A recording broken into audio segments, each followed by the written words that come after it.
নমস্কাৰ। আজি আমি এলাৰ্জিক কনজাংটিভাইটিছ সম্পৰ্কে কিছু কথা জানো আহক। এলাৰ্জিক কনজাংটিভাইটিছ এটা এনেকুৱা ৰোগ যিটো আমি বসন্তকালত বা গৰমকালি বেছিকৈ হোৱা দেখা যায়। এলাৰ্জিক কনজাংটিভাইটিছ কেইবা প্ৰকাৰৰো হ'ব পাৰে।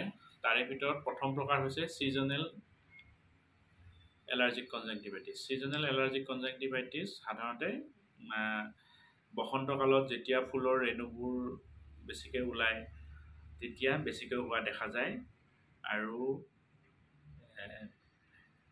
যেতিয়া বসন্তকালি বতাহ বেছিকৈ বলে সেই ফুলৰ ৰেণুবোৰ চকুত সোমালে চকুৰ পৰা পানী ওলাই খজুৱাই বা চকুজুৰি ৰঙা পৰে।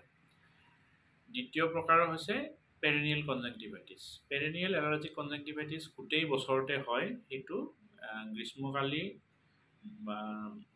বা ঠাণ্ডাকালি বুলি কথা নাই, গোটেই বছৰতে হোৱা দেখা যায়। আৰু এইটো ঘৰৰ পৰা যিবিলাক ধূলি ওলায় বা ফুলৰ ৰেণু ওলায় বা কুকুৰ মেকুৰীৰ পৰা যিবিলাক ধূলি ওলায় তাৰ পৰা হ'ব পাৰে।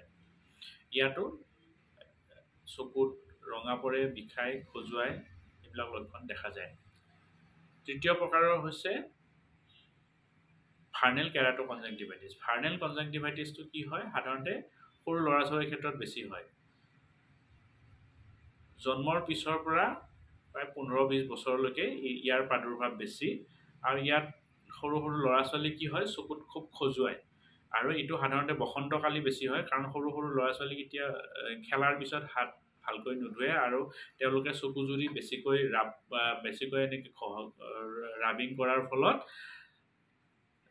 চকুজুৰি ৰঙা পৰে আৰু বেছিকৈ খজুৱায়। সেয়েহে সৰু সৰু ল'ৰা ছোৱালীক যেতিয়া খেলা ধূলা কৰে তাৰপিছত হাত দুখন ভালকৈ ধুব দিব লাগে। আৰু বাহিৰত গ'লে এযোৰ ছানগ্লাছ বা চশমা পৰিধান কৰিব দিব লাগে। আৰু এটা কনজাংটিভাইটিছ 4 নম্বৰ হৈছে সেইটো এটপিক কনজাংটিভাইটিছ। এটপিক কনজাংটিভাইটিছ কি হয়?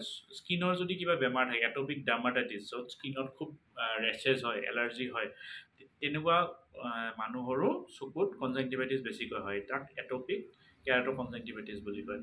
ইয়াৰ বাহিৰেও আৰু এটা কনজাংটিভাইটিছ আছে, যেনে জায়েণ্ট পেপিলাৰী কনজাংটিভাইটিছ। জায়েণ্ট পেপিলাৰী কনজাংটিভাইটিছ কি হয়? কণ্টেক্ট লেন্স ৱেয়াৰাৰবিলাকৰ হয়। কণ্টেক্ট লেন্স বেছিকৈ ইউজ কৰিলে চকুৰ যিটো টাৰ্চেল কনজাংটিভাইট এইটো কিছুমান পেপিলা হয়, তাতে সেইটোৰ কাৰণে চকুজুৰি খজুৱাই, বিষাই, ৰঙা পৰে